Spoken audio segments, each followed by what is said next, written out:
자, 우리가 오늘 공부할 것은 도전할 것이 없는 놀이터라는 글인데요. 자, 이 글은 우리가 창의적 읽기에서 공부를 하는 단원이에요.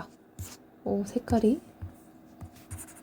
자, 창의적 읽기라는 건 뭘까라고 한다면 여러분, 우리가 독서 교과서에서 이런 읽는 방법을 공부를 할 때는 순서가 있다라고 봐요. 그래서 어떻게 순서가 이어지냐? 사실적 읽기, 비판적 읽기, 추론적 읽기, 그리고 창의적 읽기 이렇게 넘어오는 경우들이 있거든요. 그래서 앞에서 이제 배웠던 것들을 차곡차곡 쌓으면서 창의적 읽기란 과연 무엇이냐? 어떤 우리가 읽는 글을 바탕으로요. 어떤 그 문제 상황들을 비판적으로 이해하고 그리고 우리가 삶을 어떤 문제들을 창의적으로 해결하는데 이 글을 쓸 수 있냐? 이걸 물어보는 게 바로 창의적 읽기의 방법입니다. 그래서 우리 친구들이 창의적 읽기를 할 때는 어떤 이런 삶의 문제를 해결하려는 태도가 필요하다라는 거고요. 합리적인 사고를 하고 그리고 이 글을 있는 그대로 받아들이는 게 아니라 좀 비판적으로 접근할 필요가 있어요. 그래서 이런 글을 그대로 수용하는 게 아니라 비판적인 접근을 하면서 나만의 어떤 독창적인 사고를 끌어나가는 것, 이게 바로 중요하다라고 볼 수 있습니다. 그럼 과연 도전할 것이 없는 놀이터에서는 어떤 이야기를 하고 있는지 우리가 또 읽으면서 한번 정리를 해봅시다. 자, 여러분 이 글은요, 논설문이에요. 자, 논설문은 주장하는 글이죠. 자, 어떤 것을 주장할 때는 우리가 마땅한 근거를 대야 됩니다. 그래서 과연 어떠한 근거를 대고 있는지 우리가 조금 잘 파악하면서 읽어봐야겠죠. 자, 들어가 봅시다. 놀이터에서 생기는 아이들의 부상은 크게 두 가지 유형으로 나눌 수 있다. 자, 여러분, 글의 완전 시작부니까 우리가 이거를 서론이라고 할 수 있겠죠. 논설문은 서론, 본론, 결론으로 가고요. 설명문은 처음, 중간, 끝으로 가는 경향이 좀 있어요. 자, 하나는 회복이 가능한 수준의 부상이고, 자, 지금 첫 번째는요. 놀이터에서 생기는 아이들의 부상을 지금 유형을 나눠볼 건데요. 첫 번째는 회복이 가능한 수준, 또 하나는 회복이 어려운 수준의 부상이라고 되어 있죠. 자, 지금 놀이터에서 생길 수 있는 아이들의 부상을 분류하고 있어요. 자, 그 중에 하나는 회복 가능, 두 번째는 회복이 불가능한 수준이라는 거죠. 여기서 말하는 회복이 가능한 수준의 부상은 아이들이 놀다가 피부에 작은 상처가 나거나 뛰어다니다가 넘어져 무릎이 까지는 정도의 경미한 부상을 의미한다. 라고 해서 여러분, 회복이 가능한 수준의 부상의 예시를 지금 들고 있죠. 우리가 회복이 가능한 정도가 뭔데? 라고 물어볼 수 있으니까 우리는 회복 가능한 수준의 부상에 대해서는 어느 정도 열린 태도를 보일 필요가 있다. 아이들이 놀이터에서 다른 아이들과 어울려 놀 때 적어도 이 정도의 부상은 예측할 수 있기 때문이다. 라고 해서 지금 1문단에서 말하고자 하는 거는 우리가 놀이터에서 생길 수 있는 어떤 부상의 유형이죠. 놀이터, 부상, 유형 이렇게 정리를 해볼게요. 자, 2문단 한번 가봅시다. 그러나 그물에 목이 걸린다거나 난간이 허술해서 떨어진다거나 하는 것은 회복이 어려운 심각한 부상에 속한다. 그쵸? 이번에는 회복이 어려운 부상의 예시를 들고 있죠. 이런 부상은 애초에 일어나지 않도록 그 위험성을 모두 제거해야 한다. 이건 여러분 이 사람의 주장에 가까운 말이죠. 그쵸? 이 위험성을 다 제거해야 돼. 하지만 만약 이런 부상이 발생했다면 발생 원인을 파악하고 다시는 이런 사고가 생기지 않도록 놀이터의 설계, 시공, 관리를 철저하게 재점검해야 한다. 다행히 우리나라는 놀이터 안전 규정이 마련되어 있어 대부분 놀이터에서 위험 요소가 걸러져 있다라고 해서 여러분 이 문단에서 얘기하는 거는 우리나라의 놀이터의 특징이 하나 나왔죠. 우리나라 놀이터의 특징은요. 일단 위험 요소가 모두 걸러져 있다라는 걸 얘기하고 있죠. 위험 요소가 제거되어 있다. 그래서 회복이 불가능한 수준의 부상은 잘 안 생기겠죠. 자, 한 일본의 건축가는 어린이 놀이시설이라는 책에서 놀이기구가 기능적 놀이단계, 기술적 놀이단계, 사회적 놀이단계의 순서로 발전해 간다고 말했다. 아, 여러분, 어떤 일본의 건축가의 지금 의견을 가져왔는데요. 이 사람은 이 놀이단계가 세 가지의 순서가 있고 이게 차례대로 발전해 간다라고 본 거죠. 첫 번째, 기능적 놀이단계란 놀이기구에 갖추어진 놀이의 기능을 아이들이 초보적으로 체험하는 것을 말하고요. 두 번째, 기술적 놀이단계는 고도의 놀이기구의 기술을 이용하여 노는 것으로 놀이기구를 활용하는 기술이 향상되는 자체가 놀이인 단계입니다. 마지막으로 사회적 놀이 단계란 놀이기구를 활용하여 아이들끼리, 여러분 사회성이라는 건 사람과 사람과의 관계에서 만들어지는 거잖아요. 자, 아이들끼리 함께 사용하는 것을 말하는 거죠. 자, 그래서 이번에는 지금 놀이 단계를 구분하고 있고요. 첫 번째 기능적 놀이 단계, 두 번째 기술적 놀이 단계, 세 번째 사회적 놀이 단계 설명을 지금 하고 있어요. 아이들은 기능적 놀이 단계에서 사회적 놀이 단계로 나아가며 놀이터에서 재미를 느끼고 즐겁게 도전하게 된다라고 해서 지금 놀이기구의 발전 단계에 대해서 이야기를 했죠. 자, 그럼 여기까지는 뭐 놀이터에서 생길 수 있는 부상 유형, 우리나라 놀이터의 특징, 그리고 놀이기구를 사용하는 아이들의 어떤 단계, 이렇게 지금 얘기를 하고 있어요. 자, 그렇다면 여기서부터 이제 본격적인 본론이 시작됩니다. 자, 가봅시다. 우리 주변의 놀이터를 떠올려보자. 현재 우리나라의 놀이터와 놀이기구는 아직도 첫 번째 기능적 놀이 단계에 머물러 있는 경우가 많다. 자, 여러분, 이 사람이 지금 제기하는 문제점은 뭐냐면요. 우리나라의 놀이기구는 첫 번째 단계에 머물러 있는 경우가 대부분이라는 거죠. 적지 않은 놀이터가 규정만을 충족하는 수준에서 만들어지고 관리되다 보니 대부분의 아이에게 재미없고 지루한 놀이터가 되고만 것이다. 그렇다면 다수의 우리나라 아이들이 지금 재미없고 도전하지도 못한 놀이터에서 놀고 있는 것은 아닐까라고 해서 우리나라는 1단계에 머물러 있으니까 재미도 없고 도전도 못하는 그런 상황이라는 거죠. 즉, 우리나라 놀이터의 어떤 현황이자 현재 상황이란 뜻이죠. 문제점이라고 보는 거죠. 이 사람은. 문제는 여기서부터 시작된다. 아이들이 흥미를 반영하지 못하고 놀이터를 지루하게 만들면 사고가 일어날 위험이 상대적으로 높아진다. 왜냐하면 놀이터나 놀이기구가 단순하고 수준이 낮다고 느낄 때 아이들은 본래 용도와 기능에 맞지 않는 방법으로 놀고 싶은 유혹에 빠지기 때문이다. 즉, 여러분, 이 사람이 지금 제기하는 문제점은 뭐냐면요. 놀이터가 지루할수록 오히려 사고가 일어날 위험이 높아진다라는 거죠. 자, 여러분, 우리나라의 놀이터가 지금 지루한 이유는 안전관리 규정 때문인 거죠. 안전관리 규정을 준수해서 일부러 놀이터를 너무 안전하게 만들다 보니 재미가 없어진 거야. 근데 오히려 역설적이죠. 역설적으로 이러한 안전을 지킨 놀이터가 더 위험해지는 거죠. 더 위험해지는 이상한 상황에 처했어요.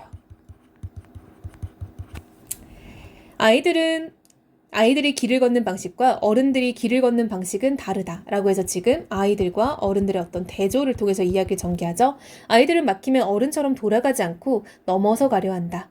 아이들은 보통 어떠한 것이든 다르게 표현하거나 사용하고 싶어하는 반달리즘에 속해 있대요. 여러분, 반달리즘에 지금 정의가 나와 있죠. 자, 어떠한 것이든 다르게 표현하고 사용하고 싶어하는 그러한 경향이 바로 반달리즘 경향이래요.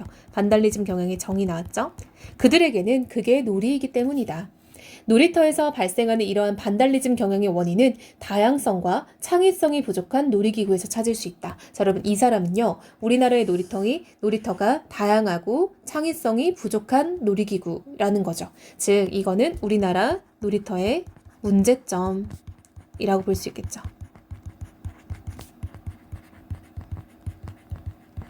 즉, 너무 안전하게 만들다 보니까 재미가 없다는 거죠. 즉, 여기서 우리나라 놀이터의 문제점을 본격적으로 밝히고 있어요. 그건 뭐다? 지루하고 재미가 없다라는 거죠. 앞서 말했듯이 아이들의 이러한 지루함과 실증은 사고로 이어질 수 있다. 예를 들어, 자, 여러분, 예시가 사용되고 있죠? 아이들의 부상을 막기 위해 미끄럼틀에 붙여놓은 거꾸로 올라가지 마시오라는 문구는 오히려 놀이터를 지루해하는 아이들에게는 거꾸로 올라가고 싶은 욕구를 불러일으킬 수 있다.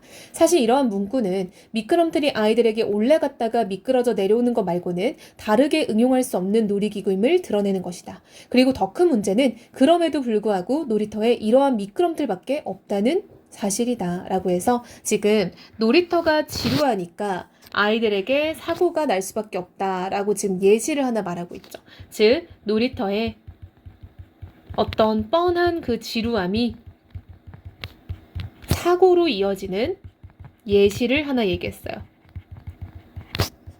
미끄럼틀의 예시인 거죠. 거꾸로 올라가지 말랬더니 거꾸로 올라가서 사고가 나.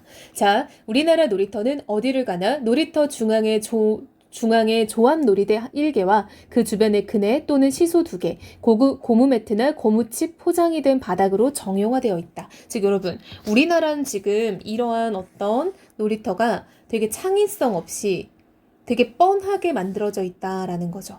즉 이 부분은 창의성이 부족하다라는 얘기를 하는 거예요. 창의성이 부족한 놀이터라는 거죠. 즉, 제 진술에서 나오죠? 창의성을 갖춘 놀이터가 아니다. 특히 아이들의 부상을 줄일 수 있다는 이유로 최근 설치한 놀이터 바닥은 대부분 탄성 고무칩이다. 그런데 모래나 작은 크기의 자갈 또는 나무 껍질인 바크와 견주었을 때 안정성 면에서 탄성 고무칩이 더 낫다고 볼 수는 없다. 최근 국가 표준이 만들어져 개선은 되었지만 오히려 한여름에는 탄성 고무칩 바닥 때문에 열기가 위로 솟구쳐 아이들의 놀이터 이용이 사실상 불가능하다라고 해서 오히려 안전하려고 만들었는데 더 위험해지는 상황이 생기기도 하다라는 거죠. 자, 그래서 이거는 오히려 안전이 위험하게 만들어는 이런 상황을 지금 얘기하고 있죠. 즉, 우리나라는 창의성이 부족하다라는 거 알 수 있겠죠. 자, 우리나라 놀이터의 현실인데요. 무엇보다 가장 부족한 게 바로 창의성의 부족이다라는 거죠.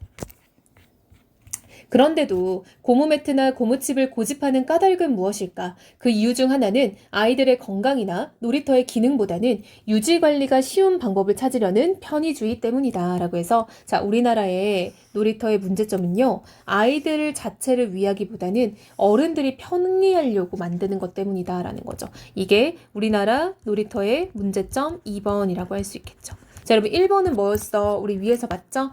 자, 다양성과 창의성이 부족하다였어요. 이러한 태도는 자칫 아이들을 위한 다양하고 창의적인 놀이 문화를 격려하는 놀이터보다는 어른들의 의안, 어른들의 편의만을 위한 놀이터를 양산하는 결과를 초래할 수 있다. 라고 해서 지금 우리나라 놀이터의 문제점 2번이 나왔습니다. 얘를 끌고 와야겠다. 큰일 날 뻔했죠? 자, 두 번째 문제점이 바로 여기서 나왔어요.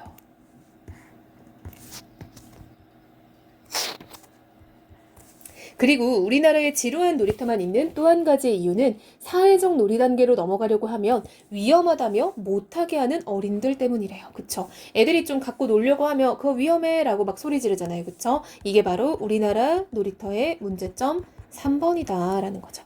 어른들의 눈에 보이는 아이들의 안전을 지키기에 급급하다. 하지만 이보다 중요한 것은 실제 아이들이 안전을 확보하는 능력, 즉 재진술이죠. 위험한 상황에서 스스로 안전하게 대처하는 능력을 키우는 것이다. 안전은 아이들을 조심스럽게 키워야 보장되는 것이 아니라 아이들이 위험을 스스로 다룰 수 있어야 보장되는 것이라는 기본 명제를 다시 한번 생각할 필요가 있다. 즉, 이 사람은요, 너무 아이를 막 안전하게 키우려고 하는 어른들이 문제다라고 보는 거죠. 즉, 이 사람은 이러한 의견을 지금 비판하고 있어요.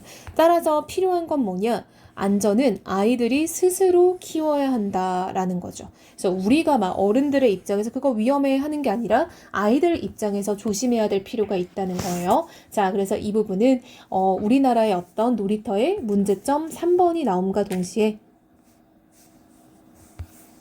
자, 또 얘기하고자 하는 게 뭐야? 이러한 이유가 뭐 때문이다. 그쵸? 어른들의 태도 때문이다라는 거죠. 플러스 어른들의 관점으로 안전을 판단하는 것이 문제다라는 거죠.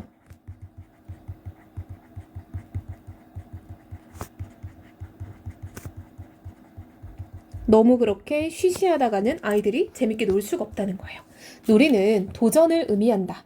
다시 말해서 하지 않던 것을 해보거나 할 수 없었던 것을 날마다 조금씩 도전해가는 과정 자체가 놀이인 것이다 라고 해서 자, 여러분 이 글에 이제 결론에 들어왔어요. 자, 이 사람 입장에서 놀이는 도전이다 라는 거죠. 물론 놀이터에서 자주 다쳐서는 결코 안 된다. 하지만 도전하는 과정에서 아이들이 겪는 회복 가능한 수준의 작은 부상은 무엇이 위험한 것이고 그러한 일을 겪지 않으려면 어떻게 조심해야 하는지 아이들 스스로 깨닫게 하는 데 도움이 된다. 즉 한마디로 아이들을 그냥 가만 놔두고 그걸 도전하고 다치고 이런 과정에서 스스로 안전을 깨닫게 하는 게 굉장히 중요하다라고 얘기를 하는 거죠.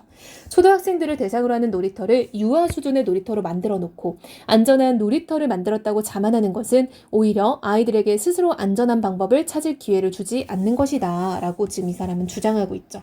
즉 도전 자체가 놀이이다라는 얘기를 하고 있는 거죠.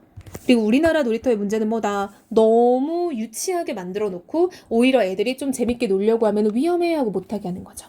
자, 이제 놀이터는 아이들이 진취적인 행동과 긍정적인 사고를 키워나갈 수 있도록 도전하고 모험하는 공간으로서 역할을 다해야 한다. 그쵸? 이게 바로 놀이터의 역할이라는 거예요.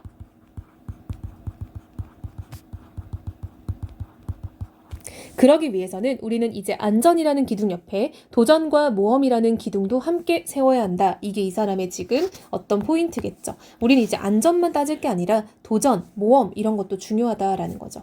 즉 안전과 도전, 모험이란 요소가 유기적으로 결합되도록 놀이터를 세워야 한다라는 거죠. 이런 것들이 모두 필요하다.